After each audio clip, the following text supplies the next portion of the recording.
बढ़िया। कितने ऐसे लोग हैं जो पहली बार हमको सुन रहे हैं? कितने लोग ऐसे पहली बार सुन रहे हैं? बहुत बढ़िया। कपिल सर कहाँ से लाए सबको? भारत सर? जी सर। हमें लग रहा है इसमें 60% से ज़्यादा लोग नए लोग हैं, तो परिचय देना पड़ेगा आप सभी को, क्योंकि इसमें समय लगता है। सभी लोग जानना चाहते होंगे कि आखिर ये सामने वाला जो व्यक्ति आया है कौन? Yes sir no?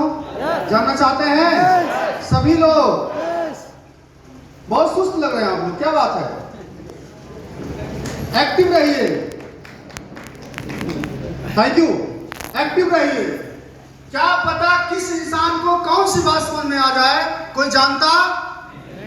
Yes sir no? Hall में बैठे हैं, कौन सी बात है वो क्लिक कर जाए ये पता नहीं होता है। और इंसान को, जैसे मैं भी था, इस बिजनेस में आया तो था, लेकिन बिजनेस में नहीं सोचा इतना बड़ा काम हो जाएगा, और आप लोग भी नहीं सोच पाएंगे। Yes sir no?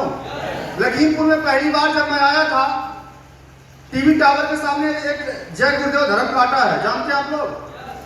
बोलिए भाई, आप लखीमपुर का बात बता रहा हूँ। जय गुरुदेव धर्म काटा है, वो शायद संदीप जी के रिश्तेदार का अभी खूब प्रचार हो रहा है, शायद लोग जब जो नहीं जानते वो भी जान जाए। तो उसमें प्रोग्राम रखा गया था, और उस टाइम मैं दिल्ली में रहकर काम कर रहा था, और उसी टाइम पे आपका लखीमपुर टू सीतापुर वाला जो रोड है ये बन रहा था। तो बहुत ज्यादा प्रमोशन हुआ था कि दिल्ली से सर आने वाले हैं, तहलका मच जाएगा, आना सबको जरूरी है। 30 से 40 चेयर लगा था, और उस टाइम मैं रोडवेज बस से आया था, पूरा धूल मिट्टी खाते हुए, और उस हॉल के अंदर जब मैं पहुंचा तो सिर्फ 6 लोग उस हॉल के अंदर बैठे थे। कितने लोग? 6 लोग। सिर्फ 5 से 6 लोग बैठे थे, और चेयर कितना लगा था? मुश्किल से 30 या 40 चेयर लगा था। और यही जो फ्रंट पे आज कार लेके घूम रहे यही लोग बैठे थे, और ये लोग डर के, मतलब बहुत सोच रहे थे, चिंतित थे लोग कि बताओ सर इतने दूर से आए, इतना ज्यादा प्रमोशन हुआ है, और इस प्रमोशन के बावजूद जो है इतने कम लोग बैठे हुए हैं, सर क्या सोचेंगे इतनी दूर से आए, यह सोच रहे थे। लेकिन मेरा एक आदत है, मुझे एक आदमी भी हजारों आदमी के समान दिखता है, क्योंकि यहाँ पर सिर्फ, थैंक यू, यहाँ पर सिर्फ मुझे विकास यादव जी मिले थे लखीमपुर में, और आप सिर्फ कल्पना कर सकते हैं, मुझे लगता है कि पूरे लखीमपुर में और आज तक इतना लगातार प्रोग्राम चलाने वाले कोई इंसान आए नहीं होंगे। Yes sir no? और ये मेरी वजह से नहीं हो रहा है, मैं तो जानता हूं जो भी हमारे फ्रंट लीडर जो फ्रंट में बैठे हुए हैं, इन सभी के मेहनत की वजह से, दिन रात मेहनत करने की वजह से, हर व्यक्ति आज जो इनके साथ ज्वाइन किए हैं, उनका टारगेट कराने के लिए, उनका चेक बनवाने के लिए, उनके घर में खुशियां लाने के लिए, ये सारे फ्रंट लीडर दिन रात एक कर देते हैं। इसकी वजह से हो पा रहा है। लगातार 7 प्रोग्राम है, ये तीसरा प्रोग्राम है, और हर प्रोग्राम में पहले वाले प्रोग्राम से ज्यादा ही बैठ रहे हैं। कल जो प्रोग्राम हुआ उसमें करीब 500 प्लस थे, और इसमें भी लगता है 400 से कम नहीं है। Yes sir no? Yes sir no? तो कौन से बात किसको समझ में आ जाए? पीछे बैठे वाले व्यक्ति भी समझ सकते हैं, आगे बैठे वाले भी समझ सकते हैं। जैसे स्टोरी के माध्यम से आपको बताना चाहेंगे, सुनना चाहते हैं? एक बार की बात है, ऐसे जैसे सुनसान सभा बैठी हुई है, ऐसे बैठी हुई थी, तो हुआ कि किसी को बुलाया जाए, थोड़ा हलचल मचाया जाए, थोड़ा लोगों के अंदर एनर्जी आए और एक्साइटमेंट में रहे। तो एक कॉमेडी करने वाले व्यक्ति को बुलाया गया कि थोड़ा कॉमेडी करे, जिससे लोग थोड़ा हंसे और हलचल उनके अंदर रहे। तो बुलाया गया, तो एक आदमी आया और एक स्टोरी सुनाया। स्टोरी क्या सुनाता है? एक गधा, उस गधे के ऊपर गधा, उस गधे के ऊपर गधा, फिर उस गधे के ऊपर गधा। तब बीच से एक आदमी खड़ा हुआ, बोला मजा आ गया, मजा आ गया, मजा आ गया। आपको मजा आ गया? आगे सुनिए। तब तक जो जितने लोग बैठे हुए थे सामने नहीं देख रहे हैं, उसको देख रहे हैं जो बोला है कि मजा आ गया, मजा आ गया। उसी में से किसी भाई ने पूछ लिया क्या मजा आ गया? साला गधे के ऊपर गधा, गधे के ऊपर गधा, गधे के ऊपर गधा, क्या मजा आ गया? बोला साला गधे के ऊपर गधा, गधे के ऊपर गधा तो छोड़, साले का बैलेंसिंग तो देख कितना गजब है, कितने गधे आ रहे हैं। ऐसा नहीं, तो ऐसे कौन सी बात किसको समझ में आ जाए पता नहीं है, इसलिए हर बात को ध्यान से सुनिए। Yes sir no? अब मैं अपना परिचय देना चाहूंगा। मैं एसक्यूपीएस से पहले, एडब्ल्यूपीएल से पहले मैं क्या था, एडब्ल्यूपीएल जब मेरे जीवन में आया तो मेरे जीवन में क्या हुआ, आप शायद यही जानना चाहते हो। Yes sir no? तो साथियों, नाम मेरा ज्ञानधर गुप्ता है, मैं रहने वाला गोरखपुर का हूँ। बिजनेस को करने से पहले मैं एक हॉस्पिटल में जॉब करता था, साथ में मेरी पढ़ाई भी चलती थी।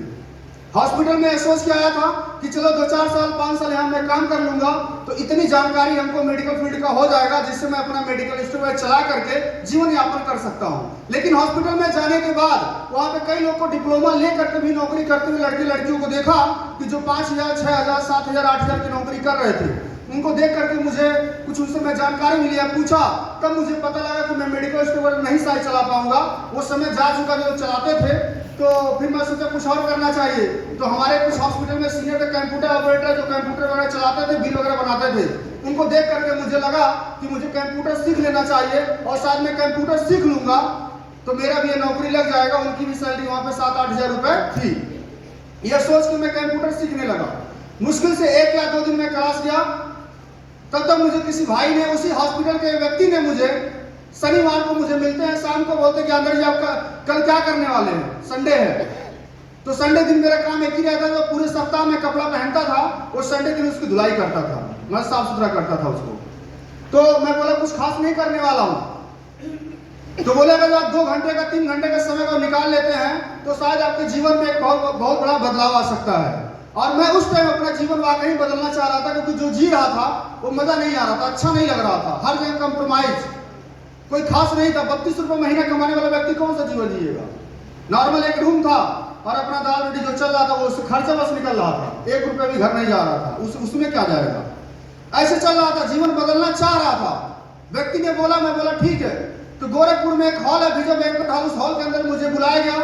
वहां पे मैं गया, यहाँ पे तो बहुत ज्यादा लोग बैठे हैं, वहां पे मुश्किल से 100-150 लोग बैठे हुए थे। और धीरे धीरे करके प्रोग्राम स्टार्ट हुआ और तब तक एक आदमी ऐसा प्रोजेक्टर में प्लान दिखा रहा था, बिजनेस प्लान। सभी लोग देखे बिजनेस प्लान?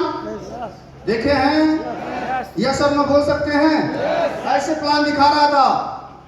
चंद समय तक हजारों की बात किया, बस थोड़े समय जैसे बीता वह व्यक्ति लाखों पे आ गया और 1 घंटा होते होते हर इंसान को वह व्यक्ति ने करोड़पति बना दिया। क्या बना दिया? रियल में नहीं, स्लाइड में। कितने देर में? 1 घंटे में करोड़पति बना दिया। और आप सोच के बताइए, जो इंसान में 32 रुपए महीना कमाने वाला व्यक्ति, मुझे 1% भरोसा नहीं हुआ, 1% भरोसा नहीं हुआ कि ऐसा होता भी है। क्योंकि जब मैं प्लान देखा तो मेरे दिमाग में उन लोगों का चेहरा याद आने लगा जो बहुत ज्यादा पढ़े लिखे थे, देखने में स्मार्ट थे, बैकग्राउंड उनका बहुत अच्छा था, बातचीत करने में लगता था कि दिमाग बहुत ज्यादा है। तो मैं उनको तरफ पीछे सोचता था, यार अगर इतना बढ़िया काम होता तो बाकी लोग क्यों नहीं कर लेते। शायद आप लोग को भी दिमाग में आता होगा, यस और नो। इतना बढ़िया काम है, लखपति करोड़पति बनाने का व्यापार है, तो बाकी लोग डॉक्टर, इंजीनियर, पुलिस विभाग और वकील और बाकी प्रोफेशन क्यों चुनते हैं? सारे लोग इसमें क्यों नहीं आ जाते? ये दिमाग में मैं सोच रहा था। फिर व्यक्ति ने जो ले गए थे वो आए तो समझाए, बोले कि ज्ञानधर जी कैसा लगा? मैं बोला बढ़िया लगा, लेकिन ये बताइए सच है?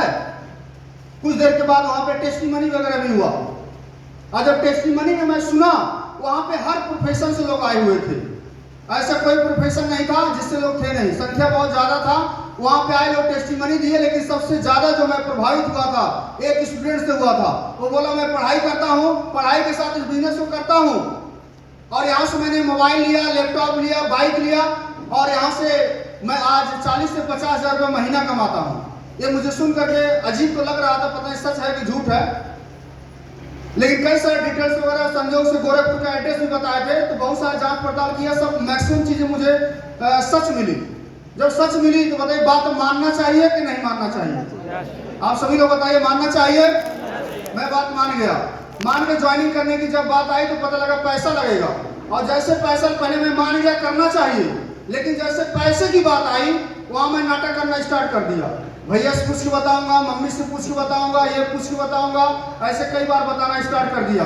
फिर उन्होंने मुझे समझाया किससे जरा लेना चाहते हैं। घर के लोगों को मैं बताया, और जैसे मैं घर के लोगों को बताया तो व्यक्ति ने बताया, ज्ञानधर जी जो व्यक्ति इस काम को करता है वही बता सकता है, चाहे वो पापा हो, भैया हो, मम्मी हो, कोई भी हो, पढ़े लिखे कितने भी हो, उम्र कितना भी हो, लेकिन जो व्यक्ति इस प्रोफेशन में सफल है, सही रास्ता आपको वही बता सकता है। उन्होंने एग्जाम्पल बताया, बोला जैसे एक वकील साहब हैं, एक इंजीनियर साहब हैं, एक टीचर साहब हैं, एक डिग्री कॉलेज के प्रोफेसर साहब हैं, एक एमडी साहब हैं, ऐसे एक एमबीबीएस डॉक्टर, ऐसे कई प्रकार के लोग यहाँ पे हैं। अगर इनमें से और एक डॉक्टर साहब भी हैं, किसी इंसान के पेट में दर्द हो जाए, इसका इलाज कौन करेगा? डॉक्टर। कौन करेगा? कौन करेगा? डॉक्टर करेंगे। मैंने बोला डॉक्टर करेंगे।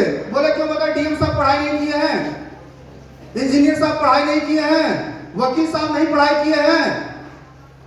अगर वो आप वकील को बोलेंगे कि मेरे पेट में दर्द